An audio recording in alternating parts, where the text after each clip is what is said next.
Essa é a segunda aula de introdução a técnicas de programação avançada. O objetivo da disciplina é apresentar os princípios da programação orientada a objetos e padrões de projetos que permitam ao aluno produzir software com qualidade. Na última aula, falamos sobre paradigma de programação e mostramos alguns exemplos de paradigmas. E nessa aula vamos falar sobre os conceitos de orientação a objeto, para depois podermos ver a programação orientada a objetos. A orientação a objeto é um conceito que permite organizar os elementos relacionados em objetos que irão interagir entre si. Essa ideia vem de simular o mundo real, né, onde nós temos objetos e eles interagem entre si. Então, o objetivo aqui é que o seu problema seja modelado dessa forma. Podemos aplicar esse conceito em diversas áreas da computação, como banco de dados, rede, modelagem de sistemas e também na programação, que é o foco da disciplina. Aqui vamos falar primeiramente das características da orientação a objeto antes de ver a sua aplicação na programação. Estudar o conceito O antes de ver a PO, que é a programação orientada a objeto, é importante, pois as linguagens variam na forma como disponibilizam os conceitos para adequar a linguagem. Então, às vezes, elas estendem sua funcionalidade e outras vezes limitam.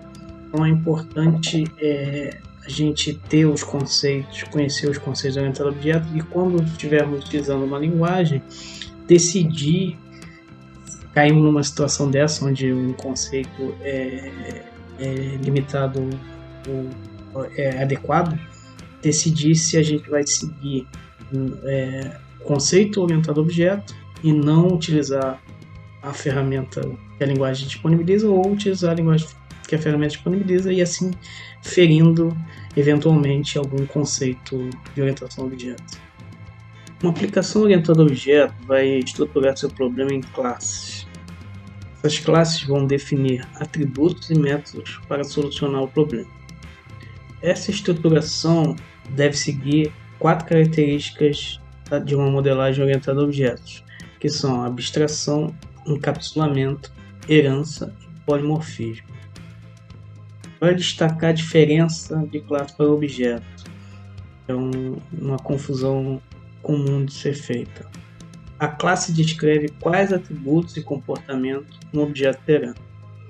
Porém, cada objeto vai ter valores distintos dos outros para os seus atributos e pode sofrer as operações descritas nos métodos.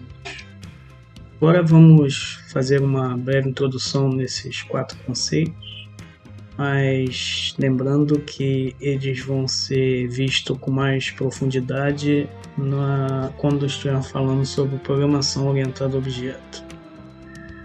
A abstração é o processo de dividir o problema a ser resolvido em classes de objetos. O objetivo é que cada classe possa ser responsabilizada por parte do problema e assim facilitar manutenções futuras. Então, a divisão em classes deve ser feita de forma que eventuais alterações em uma classe não gerem alterações em cascata para outras classes. Encapsulamento é a característica de uma classe que permite que apenas o próprio objeto possa alterar seu estado, através de modificações dos valores de seus atributos. Caso, para a solução do problema em questão, um objeto precise que outro objeto seja alterado, o primeiro objeto deve pedir para que esse segundo se altere, ficando a controle do segundo definir se tal alteração pode ser feita. Esse controle faz parte da divisão de responsabilidade feita na abstração. Herança é a característica que permite que propriedades e comportamentos possam ser compartilhados entre classes diferentes que se relacionam. Classes podem ser estendidas por outras classes, que acrescentam novos atributos e acrescentam ou alteram comportamentos. Essa relação é definida na abstração do problema e é fundamental para um dos objetivos que se tenta alcançar no uso da orientação a objetos, que é o reuso. Polimorfismo permite que um mesmo comportamento possa ser feito de forma diferente, devido a contextos diferentes que possam estar disponíveis no momento da sua realização. No exemplo visto na aula anterior do problema de um despertador, podemos pensar em várias classes que poderiam ser criadas entre relógio, despertador, e aqui podemos ver a classe date, que representa uma data. Ela possui 3 atributos inteiro para representar o dia, o mês e o ano daquela data. Além disso, definimos os métodos diferença, avançar e recuar. A diferença é um método que recebe uma outra data e vai retornar a quantidade de dias entre a data do objeto representa e a data passada como parâmetro. O método avançar recebe a quantidade de dias que a data atual deve avançar. Então o método vai alterar os atributos do objeto para representar uma nova data, para esse objeto representar uma nova data. E recuar, que recebe a quantidade de dias que a data deve voltar. Da mesma forma, o método vai alterar o atributo do objeto e vai representar uma nova data. A ideia com a criação da classe é que outros objetos possam usar instâncias dessa classe para realizar operações com dados. Ou seja, sempre que um objeto de outra classe precisar representar uma data, ele irá instanciar um objeto da classe date e interagir com esse objeto através de seus métodos. Uma vez que seja definido quais classes serão criadas no problema, deve-se implementar as classes respeitando os princípios de encapsulamento.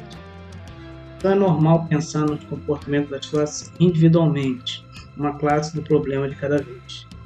A exceção aí talvez seja quando detectarmos a necessidade de uso de herança, pois aí vamos pensar nas classes superclasse e subclasses como um conjunto. Aqui podemos ver um exemplo da implementação da classe date, definida em Java.